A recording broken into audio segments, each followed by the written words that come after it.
I'm Michael Breed inside the Morgan Franklin Transformation Center. I want to talk to you about a go-to shot. A go-to shot being a shot that's going to have some type of curve to it, and it's going to allow you to have a little bit of confidence when you're standing on that tee. You've got that nervous shot. Maybe you're trying to shoot your lowest score, whatever it may be. You have to make sure that you have an understanding of what this golf ball is going to do. There may not be a more nervous time than standing on the 18th tee here at TPC Sawgrass. We take a little look at this hole, and this hole is daunting. Water all down the left-hand side. It's not a particularly wide tee shot in the fairway. And as this fairway starts to turn to the left, this is when it gets a little bit narrow. Not only do you need to get this ball into the fairway, but you've got to make sure that you get this on the right side of the fairway. And it becomes very difficult for you, particularly when you're nervous, to be able to control this golf ball when you're just trying to hit it straight. I want you to curve this ball. What I love about go-to shots is they have movement. Now, before I get to how to do this, I want you to understand why I like to have curve on a shot. First of all,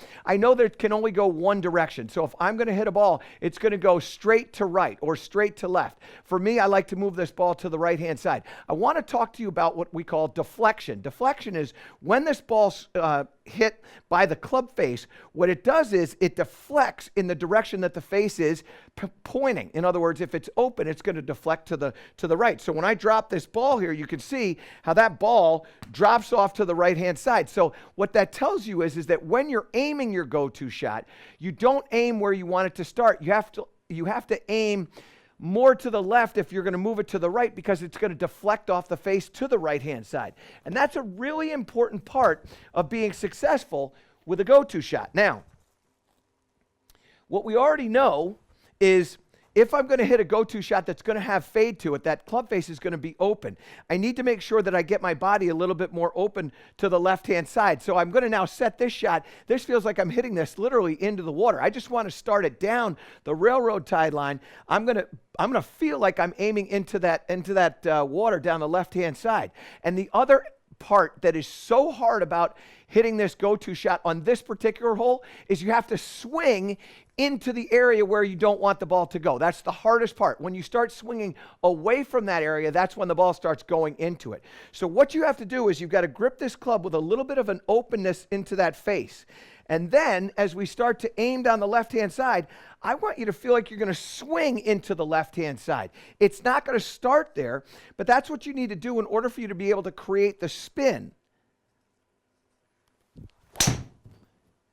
So you can see how I start that over the water down the left-hand side, and then I just hit a little curve there. And that curve is what I know is going to happen that's going to allow that ball to get back into the fairway.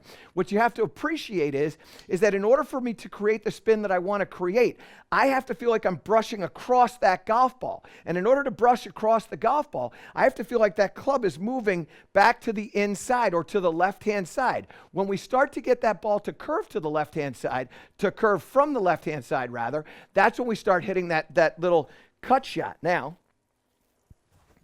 let me tell you what I'm thinking about in order to do that. So when I'm bringing this club down, I want to feel that my hands are staying ahead of the club head and moving over to the left-hand side.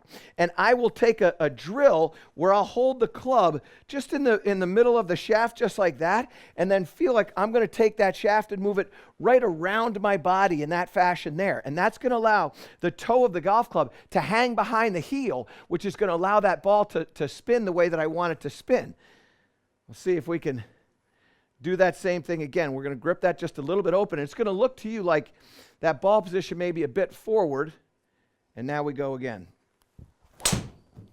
And you can see it starts down the left-hand side, and then it fades over to the right. I need this to land a little softly in here, or I'm going to have missed that fairway. And just hang it in there. Come on up to the front here, because what I want you to see is how that shot was effective. And all I'm looking at is, where's my horizontal start line? That means 3.7 degrees to the left. So I started it to the left of where I wanted to, which is great.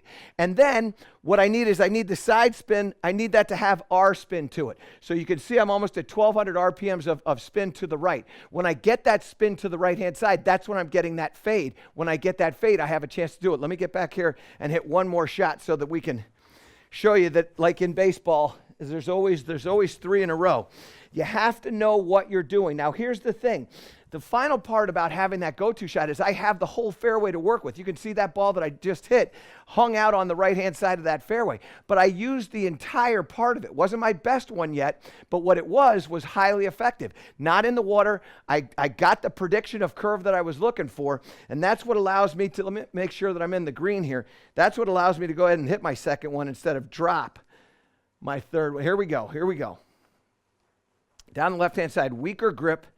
Start this over there.